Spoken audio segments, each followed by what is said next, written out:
రండమ్మా పోయింది రండి పట్టుకోండి మీరు కూడా చాక్. Happy new year. జై జనసేన. జై జనసేన. జై జనసేన. జై జనసేన. జై జనసేన. జై జనసేన. జై జనసేన. జై జనసేన.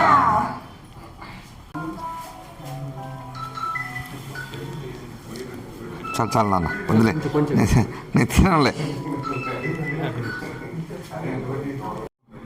అందరికి కూడా మరి మంచి జరగాలని, అట్లాగే మన జనసేన పార్టీ చాలా అభివృద్ధి తెలంగాణలో కూడా అభివృద్ధి చేస్తూ అందరం కూడా ముందుకెళ్తూ రాబోయే ఎలక్షన్స్లో కూడా మనం చాలా గట్టిగా మరి పోటీ చేసి మన లీడర్స్ అందరం కూడా పోటీలో పెట్టి మనం కూడా అత్యధిక సీట్లు సంపాదించాలని చెప్పి ఈ 2026 అందరికి కూడా మంచి జరగాలని చెప్పి, అట్లాగే ఈ కార్యక్రమంలో పాల్గొన్న అందరికి కూడా శుభాకాంక్షలు తెలియజేస్తూ, అట్లాగే కుక్కడపల్లి కాన్స్టిట్యున్సీ ప్రజలందరికీ కూడా మరి 2026 శుభాకాంక్షలు తెలియజేస్తా ఉన్నా.